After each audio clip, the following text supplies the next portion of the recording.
Hi, it's me again with Corel Draw Tips and Tricks. Pretty cool little graphic that you could change up to make it your own and make it very different. And if you'll take a screenshot of that right there, it'll kind of help you. Couple of things to think about. We're going to take a square and we're going to hit P, put it in the center of the page.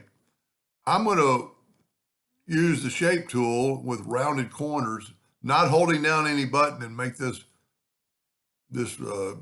square rounded. Then I'm going to rotate it 45 degrees. Then I'm going to put an ellipse in the center.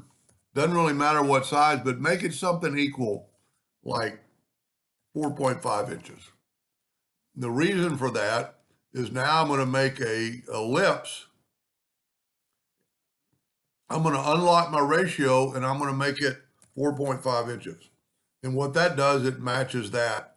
So when we smart fill it or delete it, it won't break the lines apart because they're touching. Control D. We don't have to alternate C because it's in the center of the page. Then take let's zoom in here a little bit. Take a 3-point curve line and try to get right on that intersection of that node and go all the way to the top. And then just get your node, or you're using the 3-point curve line. And then I would kind of look, zoom in, make sure you're on that node. Then what I want to do is take this and delete this line, delete that line, and delete that line. Now, somewhere about equal distance of here, I'm going to use the 3-point curve line again to try to make this symmetrical. And I'm going to split the difference up there. But then I'm going to go down here and I'm going to give it a really sharp turn. I want to kind of stay on that line. Then I'll take my shape tool and grab this one and get this long handle and kind of give it a little curve and then put this back. I'm trying to make this a little more maybe uniform. Now, you might have some leaks, so you need to be ready in case you have a leak. So we're going to get the Smart Fill tool. I'm going to use a different color this time. Let's use this gold. So no leak there. I'm going to move it over twice. I got a leak there. So what is going on is either when I cut my line or something, this thing isn't true anymore. So I'm going to take my circle. I need to grab just the circle. And I'm going to make it with my ratio unlocked. I'm going to make it 4.52. Just make it a little bit bigger. Then we'll take our Smart Fill tool. See, I have no leak now. So I'm going to nudge it over twice, nudge that over,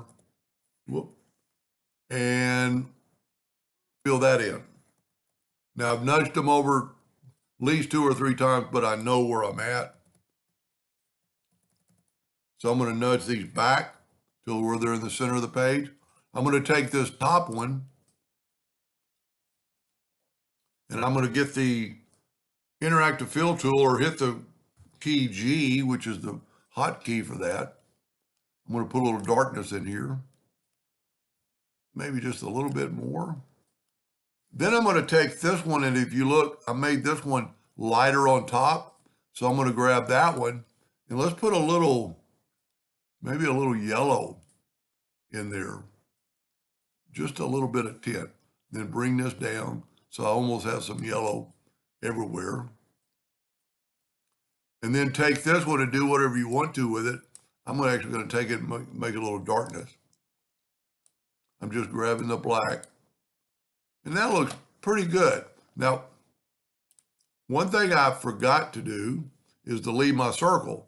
So instead of, remember I nudged, so I can take my Smart Fill tool and fill in that circle and move it there. I'm actually going to left click, right click, because that circle is in the center of the page. Now I do want to group those items together.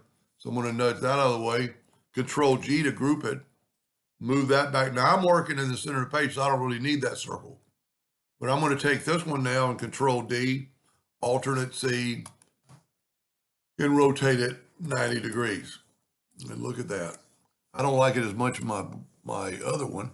Well, let's turn this Let's try yellow, take away the outline, and get the interactive fill tool. Just swipe across a little bit, then go right here to elliptical.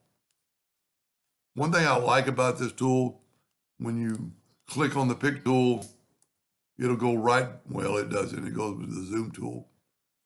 But a lot of times if you just move around, it'll go back. And let's put that, I don't have that gold way down here. That's probably good right there. Yeah, not as, there you go. Well, it's not that cool. Maybe put a little, let's put a little darkness in that ring. We can take a black and just get in between there and add a little black. Too much. I'm gonna have to zoom in. See, it almost looks like green because the yellow, that's okay. Not exactly what I was wanting, but I like the blue better. You know, you could still do things that put a line, lines around it, white lines around it, gold lines around it, or that's really too much gold. I think no lines is the best. But let's look what it looks like when we put a black box around it. Not near as good as the blue, maybe because I didn't make it dark enough. And this would be a very good one to clone because then you can see what it looked like real time. But anyway, I hope that gave you an idea or two and a couple of tools, and thank you for watching.